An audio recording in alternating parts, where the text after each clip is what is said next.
Hello everybody and welcome to yet another trophy list review. Today we're going to be talking about DNF Duel, which is the newest and most recent addition to the anime fighting game lineup. And I'm here to talk to you guys about whether or not you should attempt the platinum for yourselves if you're considering it. Now, in all honesty, I would not describe this game's trophy list as difficult.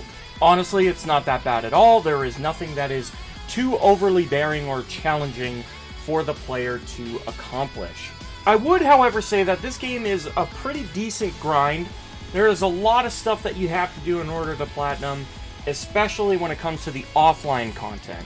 Now, this being a competitive online multiplayer fighting game, there are obviously going to be online related trophies. However, the online trophies in this game are not too bad at all. There is a trophy to win one online game, which is very likely that you would win at least one out of all your time spent with the game. There is a trophy to participate in 300 online matches in total.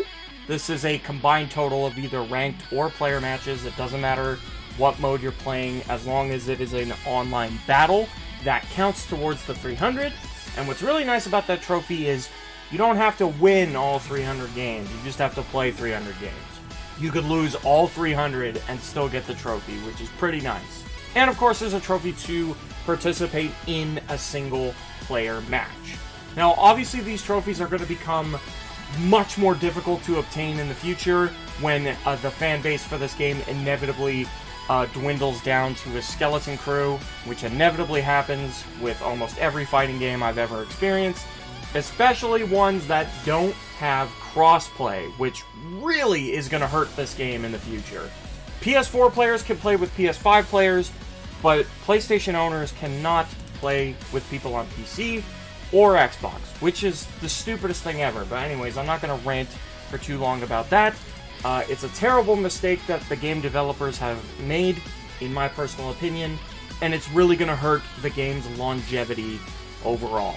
So that being said, it is very important that if you are interested in platinuming this game, that you do it ASAP, or at least get the multiplayer trophies out of the way as fast as possible, because from my experience, fighting game online communities don't last that long, and eventually it will become painfully difficult to even find other people to play with, so these trophies will, in the future, become very difficult to obtain. And besides that, the vast majority of this game's trophy list is actually offline related. However, this is where the grind really plays in. And yes, I know, 300 battles online is a grind in itself as well, but if you're genuinely having fun with the game, picking it up and learning it, and having fun bettering yourself and challenging yourself to defeat your opponents, those matches honestly fly. It's a very fun game, actually. I really enjoyed it. And the online aspect of it was definitely my favorite part of the game. The offline aspect of it, however, had a lot of tediousness, and it was very grindy. For example, there's a trophy to beat story mode with every character in the game. And what makes this trophy so fucking painful is that you cannot skip the in-game dialogue during the cutscenes. And this is atrocious. The person who made the decision to not allow you to skip the dialogue for the cutscenes was just a cruel motherfucker. It is so painfully tedious to have to sit through all the dialogue in story mode. Now, if you're genuinely interested in the game's plot and the characters and the lore and the universe surrounding all of it, then I guess you'll enjoy it. But for me, DNF was never a series that I got into, and I could honestly care less about the story in the game. I just wanted to fly through story mode, just simply to get the trophy out of the way. I lost an entire day playing every character's story mode. Like, I woke up, started it, and spent the whole day playing story modes, almost right up until I had to go to bed. And, like, my day was shot because of that trophy. It's bullshit. You should absolutely be allowed to skip the fucking cutscenes, and you can't. You can skip two cutscenes. There's a cutscene that plays at the very beginning of a story mode, and there's one that plays at the very end. You can skip those after you've watched them at least once. But when you have two characters that are going to fight, talking to each other beforehand, and all the tedious bullshit with the side characters, it takes way too long. And it is very frustrating when you're trying to get something done very quickly. You should absolutely give the player the option to skip your cutscenes. Like, it's absolutely abysmal that the game doesn't let you. It honestly mystifies me. I can't believe they did that. That is my #1 biggest complaint about this game, and it was definitely the worst thing I experienced during my time with it. Survival mode is a huge grind as well. There's 3 survival mode courses. Course A is 15 battles, Course B is 30 battles, and Course C is 100 battles. So in total, you have to play 145 matches, fighting offline computers that gradually get tougher the further you get. What is nice, however, is every 10 rounds that you advance, you are essentially given a checkpoint. So if you die at any time during the course, you can start at either floor 50 or floor 60, for example, in intervals of 10. This is a really nice feature because of how much of a grind survival mode is. It takes a long time to do all those matches, so it's really nice that you don't have to do them all in one sitting. You could go up 10 floors and then take a break and come back to it another day. It's not a big deal. And the computers aren't too overly difficult either. I was quite surprised.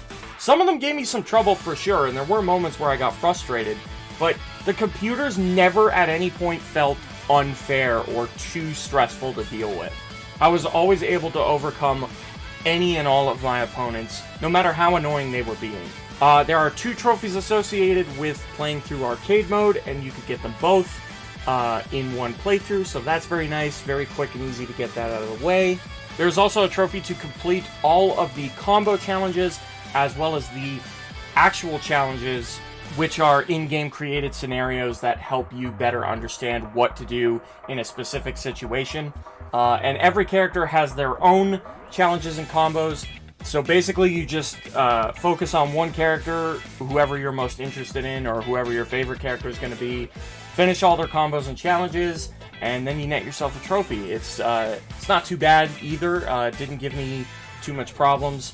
This game is very beginner friendly. It's very easy to get into, and it's a very simplistic game. It's very easy to do big combos. Some combos can get pretty intricate, but I never at any point found myself saying, man, I'll never be able to do this combo. Like, everything felt very doable and within reason. There wasn't a single feat that didn't feel achievable in my eyes, as long as I was willing to put the time and effort. So that trophy wasn't too bad either. There's a trophy to watch a replay, and what's really nice about that is replays save to your battle history automatically. You don't even have to do anything, and then you could just go into your battle history, click a match, and watch it. Very simple. Oh my god, and another one of the biggest grinds in this game, one of the biggest time wasters, was there's a trophy for every character in the game to play 10 matches as each of them. What's really frustrating about this is the matches that you play as them in story mode don't fucking count. And in story mode, every character plays 9 battles. So it would have been so nice if those matches actually counted towards the trophies, because then I would have only had to play 1 match with each character. But no, I had to go into free battle mode and set it to 1 round and the computer on the easiest possible difficulty, just so that I had as least resistance facing me as possible, and so that I could get it done as fast as possible. Even still, doing all that and taking all those steps to make it quick and easy, it still took fucking forever. And it was really grindy and tedious, so yeah, that's... unfortunately, this game just... it felt like it had a lot of tedious, grindy stuff. Oh, and of course, there's a trophy to purchase all of the extra stuff in the game, like you can unlock characters' voice lines, all the different songs in the game you could purchase. There are titles you can buy, icons, player card backgrounds, illustrations, the animated movies that play in the game. There's a few trophies that require you to buy all of those things, except the titles. The titles are the only one that you don't have to buy all of them. You just have to buy 100. And what's really nice is I had the money to buy everything in the game before I had finished doing everything else that was required for the platinum. So that was very nice. I can't express how tedious it would have been if all those things costed a lot more money, and let's say I would have every other trophy in the game before getting the one to buy everything in the extra shop. That would have sucked. That would have felt so brutally tedious and even more grindy than it needed to be. Thank God that wasn't the case. The game gives you a lot of money while you're in the process of doing everything else that the game has to offer. So that was very nice of the game. Thank you for that, at least. Going back to what I said earlier, I definitely enjoyed the online aspect of this game far more than my time with the offline aspect. These trophies just felt really grindy and tedious majority of the time that I spent on them.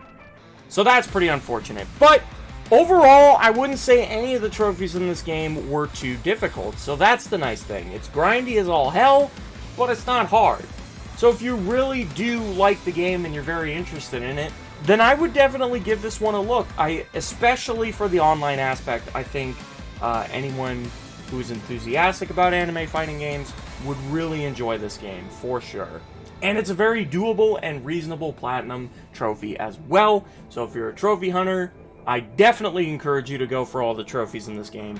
Now, if it interests you guys, you can take a look at this video here that I worked very hard on, and it's basically a compilation of all the highlights and points of interest, just a video showcasing my entire experience as well as struggles with getting the platinum trophy from start to finish. So you can check that out if you want a better idea for yourselves how exactly the process goes and what you could expect if you were to tackle it yourself. Anyways, that is going to be it for my trophy list review. Thank you guys so much for watching this video. I truly hope that you guys enjoyed it and that I could shed some light on whether or not this is a platinum for you. And if you guys did enjoy it, then please don't forget to leave a like on the video, subscribe to the channel if you haven't already, and of course hit that notification bell to support me. I would really appreciate that. And as always, for more trophy-related content, trophy guides and trophy hunting videos, all the like, everything trophy-related, keep up with my channel, and you will for sure see a lot more of that. Anyways, guys, that's going to be it for me, so take it easy, everybody. Have a good one, and I will definitely see you in the next one.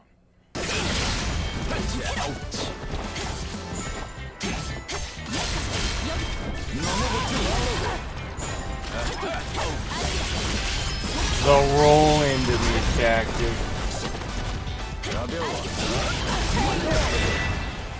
Yeah, beat a Diamond 3 player. Woohoo! 특별한 한몫입니다. 또 해보자고?